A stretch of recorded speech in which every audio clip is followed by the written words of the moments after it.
Hello everyone, Gopinathji મહિલા કોલેજમાં online લેક્ચરમાં આપનું સ્વાગત છે. TY BSM5 sociology paper number 11 મુખ્ય સમાજશાસ્ત્ર સિદ્ધાંતોની અંદર આપણે યુનિટ નંબર 1 પૂરું કર્યું. એની અંદર ભાગ 1 ને 2 પૂરા કરી નાખ્યા. ત્યાર પછી યુનિટ નંબર 2 હર્બર્ટ સ્પેન્સરનો જીવન અને કાર્ય જોયું.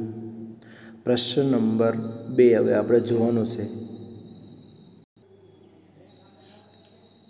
પ્રશ્ન નંબર 2 ઉત્ક્રાંતિવાદનો સિદ્ધાંત. હર્બર્ટ સ્પેન્સરનો જે આપણે ઉત્ક્રાંતિવાદ જે આપ્યો છે તે સિદ્ધાંતની વાતો આજે આપણે હર્બર્ટ સ્પેન્સરનો સામાજિક ઉત્ક્રાંતિવાદનો સિદ્ધાંત વિશે સમજૂતી આપો. અથવા એવું લખ્યું, ઉત્ક્રાંતિ એટલે શું તેનો અર્થ આપી સામાજિક ઉત્ક્રાંતિ વિશે હર્બર્ટ સ્પેન્સરના વિચારોની ચર્ચા કરો.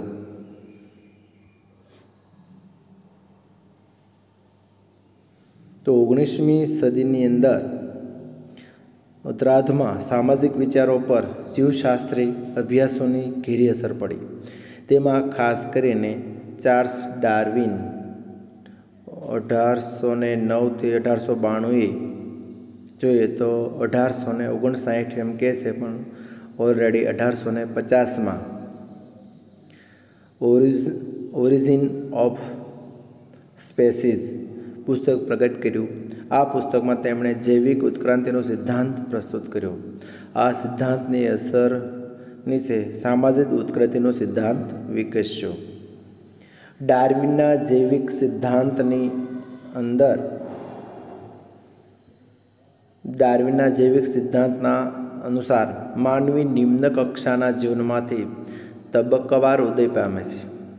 વધુ વિસ્તૃત રીતે કહીએ તો ડાર્વિનના ઉત્ક્રાંતિ સિદ્ધાંત મુજબ સાદા એક કોષી જીવનમાંથી સમયના વહેણમાં અનેક કોષી જટિલ શરીર રચનાવાળા જીવો ઉત્પન્ન થવાની પ્રક્રિયા એટલે જૈવિક ઉત્ક્રાંતિ.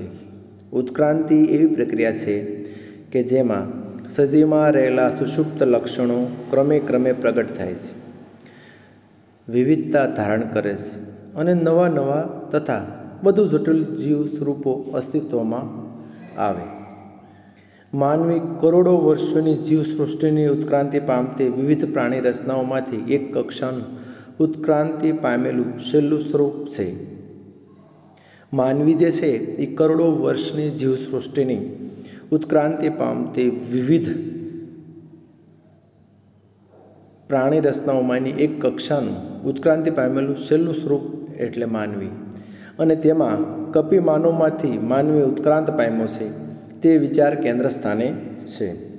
ડાર્વિન ઉત્ક્રાંતિના સિદ્ધાંતને ઘણા વિદ્વાનોને સમજવાના લાગુ પાડ્યા. સમાજને દેહ સાથે સરખાવવામાં આવ્યો, વ્યક્તિને કોષ સાથે સરખાવવામાં આવી.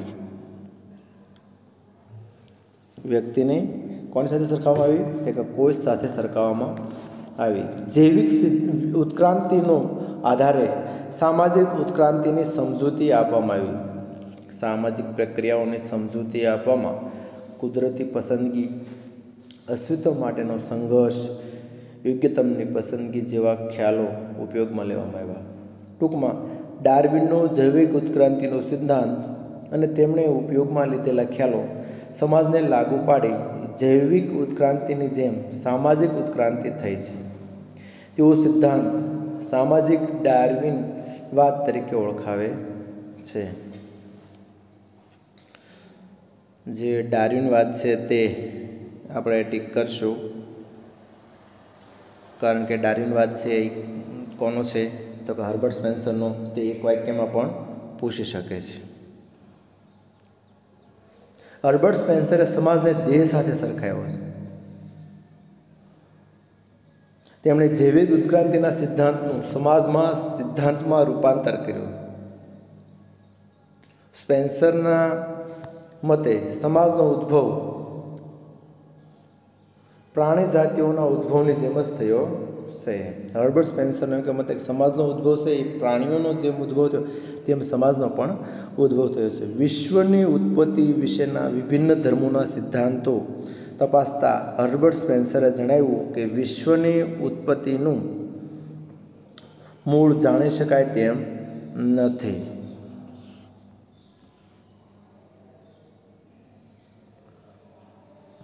અહીંયા જે છે તે ઉત્પત્તિનું મૂળ છે, ઉત્પત્તિનું ફળ નહીં, પણ ઉત્પત્તિનું મૂળ જાણી શકાય તેમ નથી. અંતિમ સત્ય અજ્ઞેય છે. આથી સ્પેન્સર જાણી શકાય તેવી બાબતો અંગેનું જ્ઞાન મેળવવા તરફ વળ્યા અને તેમણે ઉત્ક્રાંતિનો સિદ્ધાંત આલેખ્યો. તેમણે સામાજિક ઉત્ક્રાંતિનો સિદ્ધાંત વિસ્તૃત રૂપે પ્રસ્તુત કર્યો છે. આથી તેઓ પ્રશિષ્ટ ઉત્ક્રાંતિવાદના પિતા ગણાય છે. ઉત્ક્રાંતિવાદના પિતા કોણ ગણાય છે? તો કે હર્બર્ટ સ્પેન્સર. આ પ્રશ્ન પણ એક વાક્યમાં પૂછી શકે છે, એટલે આપણે પણ આ પણ નોંધ કરશું. ત્યાર પછી આવશે ઉત્ક્રાંતિ એટલે શું? ઉત્ક્રાંતિનો અર્થ જોઈએ. ઉત્ક્રાંતિ એટલે વસ્તુની સુષુપ્ત વિકાસ ક્ષમતાઓનું માપ આપમેળે પ્રગટ થવું. સુષુપ્ત વિકાસ ક્ષમતાઓ પ્રગટ થતાં વસ્તુમાં સર્વાંગી ફેરફારો થવા પામે છે. આવો ફેરફાર સમયના વહેણમાં ક્રમે તબક્કાવાર થાય છે.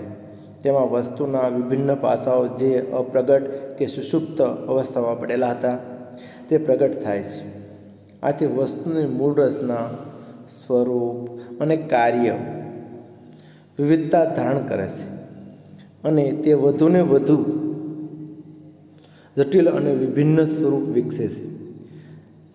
રચનાના વિભિન્ન અંગો અને કાર્યો વચ્ચે સંબંધ સ્થપાઈને ઐક્યનું નિર્માણ થાય છે. ઉત્ક્રાંતિના શાબ્દિક અર્થ મુજબ ઉત્ક્રાંતિ એટલે સતત રીતે પ્રગટ થવું. ઉત્ક્રાંતિ એવી પ્રક્રિયા છે કે જેમાં વસ્તુનું અપ્રગટ તત્વો કે છુપાયેલા તત્વો આપમેળે પ્રગટ થાય છે. ઉત્ક્રાંતિ એ વસ્તુના વૃદ્ધિ વિકાસની પ્રક્રિયા છે. તે પરિવર્તનનો ક્રમ છે જેમાં વસ્તુમાં સુષુપ્ત રૂપે રહેલી વિકાસ ક્ષમતાઓ વાસ્તવિક રીતે બહાર આવે છે.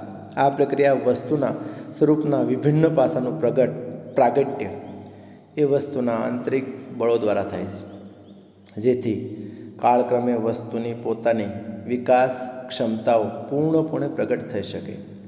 બાહ્ય બળોની અસરના સંજોગોમાં વસ્તુનું અનુકૂળ સાધીને પરિવર્તન પામે છે ત્યારે તેવા પરિવર્તનને પણ ઉત્ક્રાંતિ કહેવાય. બીજમાંથી વૃક્ષ, કળીમાંથી ફૂલ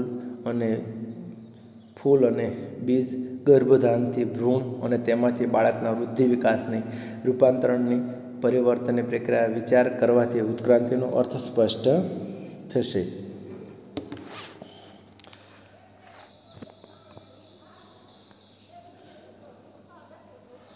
આપણે જોઈએ કે ભાઈ બીજમાંથી જે છે આખું વૃક્ષ બને છે તો ઉત્ક્રાંતિ છે, બરાબર. ધીમે ધીમે વિકાસ થતો જાય.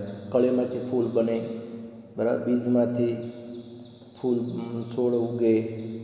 આપણે બધાને ખબર છે કે ધીમે ધીમે છે જમીનમાંથી ઉત્ક્રાંતિ થાય અને આખો મોટો વૃક્ષ બને છે અને હજારો વર્ષ સુધી વડલા જેવા હશે તો હજારો વર્ષ સુધી તે ટકી રહે છે.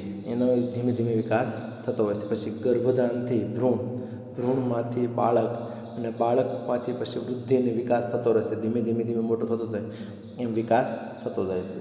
સ્પેન્સર માનતા હતા કે ઉત્ક્રાંતિનો ખ્યાલનો વૈજ્ઞાનિક આધાર રહેલો છે. સ્પેન્સર માનતા હતા કે ઉત્ક્રાંતિનો જે ખ્યાલ છે તે વૈજ્ઞાનિક આધાર રહેલો છે અને તેથી પ્રકૃતિ, કુદરતની બધી જ ઘટનાઓને ઉત્ક્રાંતિવાદી દૃષ્ટિબિંદુથી સમજાવી શકાય. ઉત્ક્રાંતિના ખ્યાલને કેન્દ્રવર્તી ખ્યાલ તરીકે ઉપયોગમાં લેવામાં આવે છે તો બધા વિજ્ઞાનોની એકતા સાધી શકાય તેમ તેઓ માનતા. સ્પેન્સર ઉત્ક્રાંતિના સિદ્ધાંતનો સ્વીકાર વાસ્તવિકતાના કેન્દ્રવર્તી સિદ્ધાંત તરીકે કર્યો છે. વાસ્તવિકતાના કેન્દ્ર તરીકે સિદ્ધાંત છે તેમણે રજૂ કર્યો છે. વાસ્તવમાં તેમણે ઉત્ક્રાંતિનો સિદ્ધાંત પ્રકૃતિ, કુદરતના વિભિન્ન પાસાઓને લાગુ પાડ્યો છે. ડાર્વિને જૈવિક ઉત્ક્રાંતિનો સિદ્ધાંત રજૂ કર્યો, તેથી ઉત્ક્રાંતિના સિદ્ધાંતમાં તેમની શ્રદ્ધા વધુ દ્રઢ થઈ અથવા દ્રઢ બની. સ્પેન્સરનો ઉત્ક્રાંતિનો સિદ્ધાંત ડાર્વિનના સિદ્ધાંત કરતાં વધુ વિસ્તૃત હતો. ડાર્વિને માત્ર જૈવિક ઉત્ક્રાંતિનો સિદ્ધાંત રજૂ કર્યો હતો, જ્યારે સ્પેન્સરે જૈવિક ઉત્ક્રાંતિ, સામાજિક ઉત્ક્રાંતિ અને અને નૈતિક ઉત્ક્રાંતિ, આર્થિક ઉત્ક્રાંતિ, રાજકીય ઉત્ક્રાંતિ વગેરે સાથે સંકળાયેલા હતા. હવે આપણે જોઈએ તો ડાર્વિને છે ખાલી ઉત્ક્રાંતિવાદનો ડાર્વિને છે એ ઉત્ક્રાંતિવાદનો સિદ્ધાંત આપ્યો. ઉત્ક્રાંતિવાદનો સિદ્ધાંત કોણે આપ્યો? એક વાક્યમાં પૂછો તો ડાર્વિને જૈવિક ઉત્ક્રાંતિવાદ રજૂ કર્યો. તેથી ઉત્ક્રાંતિના સિદ્ધાંતમાં તેમને શ્રદ્ધા વધુ તો નહીં, પરંતુ સ્પેન્સરનો ઉત્ક્રાંતિનો સિદ્ધાંત ડાર્વિનના સિદ્ધાંત કરતાં વધુ વિસ્તૃત છે. એમાં જોઈએ તો કે જૈવિક ઉત્ક્રાંતિનો સિદ્ધાંત રજૂ કર્યો જ્યારે આપણે જે છે એ ડાર્વિક માત્ર જૈવિક ઉત્ક્રાંતિનો સિદ્ધાંત રજૂ કર્યો, જ્યારે હર્બર્ટ સ્પેન્સરે છે એ સામાજિક ઉત્ક્રાંતિ, નૈતિક ઉત્ક્રાંતિ, આર્થિક ઉત્ક્રાંતિ, રાજકીય ઉત્ક્રાંતિ વગેરે સાથે સંકળાયેલા હતા. સાપેક્ષમાં સ્પેન્સર સાર્વત્રિક ઉત્ક્રાંતિના અભ્યાસ સાથે સંકળાયેલા હતા. જૈવિક ઉત્ક્રાંતિનો સિદ્ધાંત પૂછે તો ડાર્વિન જે છે તે આપણે ડાર્વિનને કહી શકીએ. ડાર્વિને પણ જૈવિક ઉત્ક્રાંતિનો સિદ્ધાંત આપ્યો છે, પણ સામાજિક ઉત્ક્રાંતિ, નૈતિક ઉત્ક્રાંતિ, આર્થિક ઉત્ક્રાંતિ, સામાજિક ઉત્ક્રાંતિ આવી જે છે કે સાપેક્ષ જે છે બરાબર, રાજકીય ઉત્ક્રાંતિ, આ બધી જે ઉત્ક્રાંતિ જે છે તેનો વાત જે છે મળીને કોને કીધું તો હર્બર્ટ સ્પેન્સરે કીધું. સાર્વત્રિક નિયમ જે છે તે એક નિયમ કોને રજૂ કર્યો તો કે હર્બર્ટ સ્પેન્સરે. હવે સામાજિક ઉત્ક્રાંતિના સિદ્ધાંતનો દાર્શનિક અને જૈવિક આધાર જોઈએ.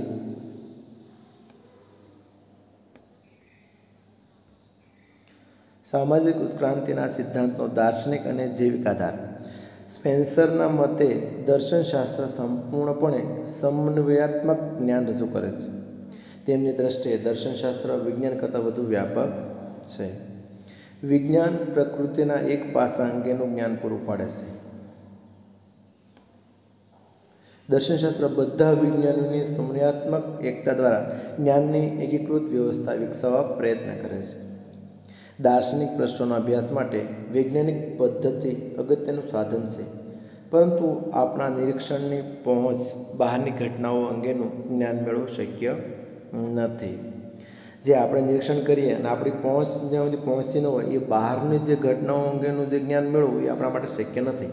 આપણે બળ, પદાર્થ, ગતિ, સભાનતા વગેરે અંગેનું જ્ઞાન મેળવી શકીએ. આથી આપણું જ્ઞાન સાપેક્ષ છે. આપણું જ્ઞાન કેવું છે તો કે સાપેક્ષ છે.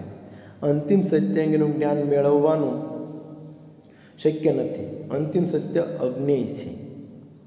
અંતિમ સત્ય કેવું છે તે કે અજ્ઞેય છે. માનવ જ્ઞાન ઘટનાની પહેલે પાર જઈ શકે નહીં. એ ઘટના કઈ રીતના બની એ જોવા માટે જે છે એ આપણે જઈ શકીએ નહીં, પણ ઘટના કઈ રીતના ઘટના બની પછી એના વિશે આપણે વિચારી શકીએ અથવા કરી શકીએ. આથી આપણું જ્ઞાન સાપેક્ષ છે. અંતિમ સત્ય પહેલે પાર જઈ શકતું નથી. અંતિમ સત્ય અજ્ઞેય છે. માનવ જ્ઞાન ઘટનાને પહેલે પાર જઈ શકે નહીં. સ્પેન્સરે કહ્યું કે વિજ્ઞાન આપણે યથાર્થ જ્ઞાન પૂરું પાડે છે. જે ખરેખર છે જ્ઞાન તે પૂરું પાડે છે. હર્બર્ટ સ્પેન્સર 19મી સદીના જીવશાસ્ત્રીઓની મહાન શોધોથી પ્રભાવિત થયા હતા. જીવશાસ્ત્રીઓની શોધ અનુસાર માનવ જાતિ ઈશ્વરનું વિશિષ્ટ સર્જન નથી, પણ માનવ જેવા વાનરો અને નિમ્ન કક્ષાના જીવોમાં થયેલી ઉત્ક્રાંતિની પેદાશ છે. હર્બર્ટ સ્પેન્સરે ડાર્વિનનો ઉત્ક્રાંતિનો સિદ્ધાંત સમાજને લાગુ પાડ્યો. કેટલાક દાર્શનિકો ઉત્ક્રાંતિના સિદ્ધાંતની અસરની છે જ્ઞાનની વિવિધ શાખાઓને ઉત્ક્રાંતિનો ખ્યાલ લાગુ પાડવા પ્રયત્ન કર્યો. હર્બર્ટ સ્પેન્સરે ડાર્વિનનો ઉત્ક્રાંતિનો સિદ્ધાંત સમાજને લાગુ પાડ્યો. સ્ટોકિંગે નોંધ્યું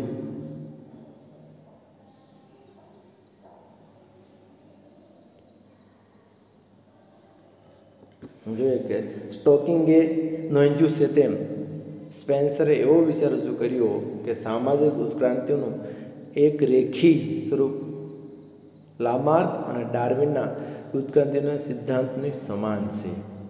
જે છે કે ભાઈ સ્પેન્સરે એવો વિચાર રજૂ કર્યો કે સામાજિક ઉત્ક્રાંતિનું એક રેખી સ્વરૂપ છે. આવો જે સિદ્ધાંત છે એ પાછો જે સિદ્ધાંત છે એ લામાર્ક અને ડાર્વિને જે ઉત્ક્રાંતિ સિદ્ધાંત આપ્યો છે ને તેને સમાન છે. ડાર્વિને જે સિદ્ધાંત હર્બર્ટ સ્પેન્સરે જે સિદ્ધાંત આપ્યો છે તે ડાર્વિનના સિદ્ધાંતની સમાન છે આવું કોણે કહ્યું? તો કે સ્ટોકિંગે કહ્યું. કોને કહ્યું? સ્ટોકિંગે. ઘણા દાર્શનિકો માનવ સમાજ એક દેહ તરીકે ગણાયો.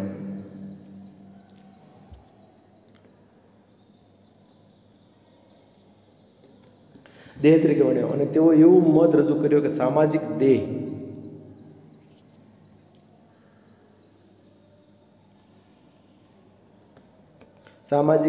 એટલે કે સમાજ જીવન દેહની જેમ વૃદ્ધિ અને વિકાસની પ્રક્રિયામાંથી પસાર થાય છે.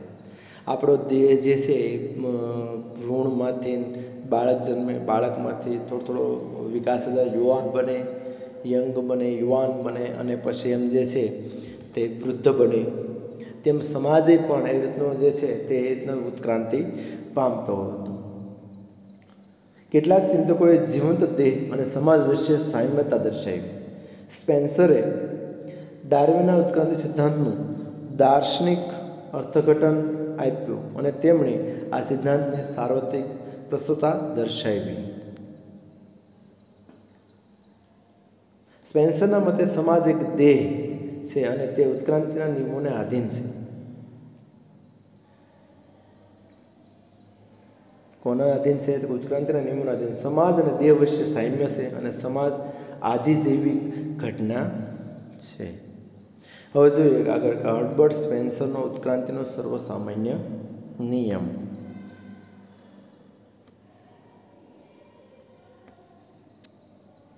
હર્બર્ટ સ્પેન્સરનો ઉત્ક્રાંતિનો સર્વસામાન્ય નિયમ. સ્પેન્સરનો સામાજિક ઉત્ક્રાંતિના સિદ્ધાંત સમજવા માટે તેમણે રજૂ કરેલા ઉત્ક્રાંતિનો સર્વસામાન્ય કે સાર્વત્રિક નિયમ લક્ષમાં લેવો જરૂરી છે.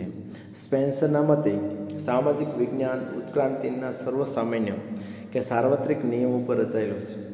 પ્રકૃતિના બધા પાસા ઉત્ક્રાંતિના નિયમો અનુસાર કાર્ય કરે છે. જે આપણી પ્રકૃતિ છે એ બધો જ તે જે છે નિયમો છે એ પ્રમાણે કામ કરે છે. ઉત્ક્રાંતિવાદનો જે નિયમ છે તે બીજમાંથી અંકુર ફૂટવું, અંકુરમાંથી છોડ થવો, છોડમાંથી વૃક્ષ થવું, વૃક્ષમાંથી ફળ આપવા, એ ફળ છે એ પાછા બીજ તરીકે નીચે પડવા, આવું ઉત્ક્રાંતિનું ચક્ર છે ચાલ્યા કરે છે, એ અનુસાર કામ કરે છે. સ્પેન્સરે કહ્યું કે ભૌતિક ઉત્ક્રાંતિ એટલે કે ખગોળ અને ભૌગોલિક, પછીના ક્રમે જૈવિક ઉત્ક્રાંતિ એટલે કે વનસ્પતિ અને પ્રાણી સૃષ્ટિ આવે છે. ત્યાર પછી ક્રમશઃ અધિજૈવિક સામાજિક ઉત્ક્રાંતિ આવે છે. સ્પેન્સરના ઉત્ક્રાંતિવાદનો જે છે તે સર્વસામાન્ય નિયમ અનુસાર વિશ્વમાં બધી જ વસ્તુઓ, પદાર્થ અને ગતિ એ બે મૂળભૂત બળોના કાર્યકારણને સાંકળ દ્વારા સંચાલિત થાય છે. પ્રથમ કારણ પદાર્થ સંચાલિત થવાના પરિણામે સહવર્તી ગતિશક્તિના આવિષ્કાર દ્વારા પદાર્થના સુગ્રથની પ્રક્રિયા શરૂ થઈ. આથી પદાર્થ ચોક્કસ અસંબંધ એકરૂપતામાંથી ચોક્કસ સુસંબંધ જટિલતામાંથી પસાર થાય છે. આ પ્રક્રિયા દરમિયાન વપરાયેલી ગતિશક્તિ પણ એવા જ પરિવર્તનમાંથી પસાર થાય છે. બીજી રીતે કહીએ તો ઉત્ક્રાંતિ એ પદાર્થનું સંકલન છે અને સાથે સાથે ગતિશક્તિનો આવિષ્કાર છે. આ પ્રક્રિયા દરમિયાન પદાર્થ અચોક્કસ એકરૂપતામાંથી રૂપાંતર પામીને ચોક્કસ સુસંબંધ જટિલ સ્વરૂપોની વિભિન્નતા પ્રાપ્ત કરે. આ દરમિયાન પદાર્થોની અંતર્ગત શક્તિ પણ એ પ્રમાણે રૂપાંતર પામે છે. સૂર્યમંડળ, ગ્રહો, પૃથ્વી, પહાડો, સમુદ્રો, વિભિન્ન વનસ્પતિઓ, પ્રાણીઓ અને માનવો સર્વ આ ઉત્ક્રાંતિના ઘટનાચક્રનો પરિપાક છે. સ્પેન્સરે ઉત્ક્રાંતિના સાર્વત્રિક અને સર્વસામાન્ય નિયમો નીચે મુજબ દર્શાવ્યા છે. તે આપણે જોઈએ તો બળની અટલતાનો નિયમ, બરાબર. પછી બીજું, અંતિમ કારણ તરીકે બળનું અસ્તિત્વ અને અટલતાનો નિયમ તે જે જ્ઞાનની મર્યાદાની બહાર છે, અર્થાત અંતિમ સત્ય અગ્નિ છે. ત્યાર પછી ગતિનું અવિરત સાતત્ય રહેલું છે.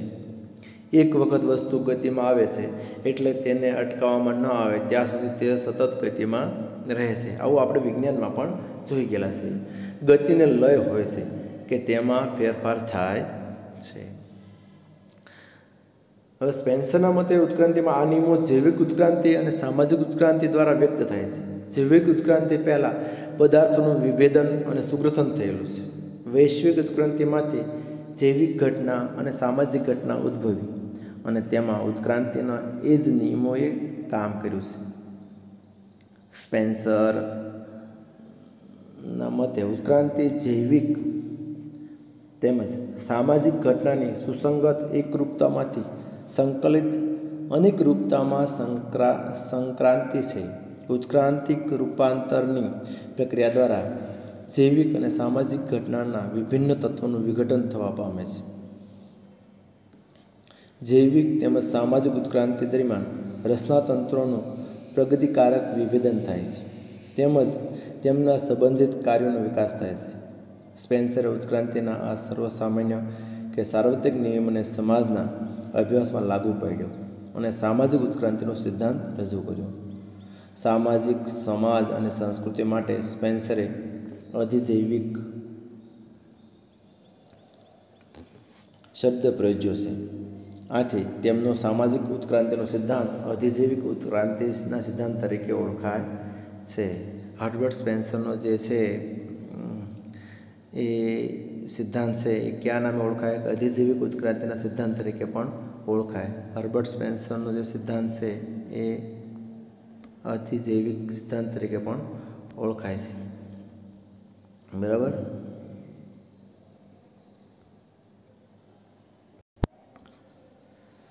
તો વિદ્યાર્થી મિત્રો, આપણે પહેલા પ્રશ્નની અંદર પહેલા લેક્ચરની અંદર અહીંયા સુધી આપણે જોઈશું. બરાબર. હર્બર્ટ સ્પેન્સરના સર્વસામાન્ય નિયમોને એ બધું આપણે જોયું. હવે સામાજિક અધિજૈવિક ઉત્ક્રાંતિ એટલે શું એ બીજા લેક્ચરમાં આપણે જોઈશું. કારણ કે પ્રશ્ન થોડોક મોટો છે અને ટાઈમ ઝાઝો થઈ જાય એટલા માટે સમજવામાં અઘરું પડે. બરાબર. દરેક વિદ્યાર્થીએ આ વિડીયો જોતી વખતે કંઈ ન સમજાય તો ફોન કરીને પણ પૂછી શકે છે. ચલો અસ્તુ, બીજા લેક્ચરમાં મળશું ત્યારે આપણે સામાજિક અધિજૈવિક ઉત્ક્રાંતિ એટલે શું અને તેના પાસાઓ છે તેના વિશે આપણે વાત કરીશું.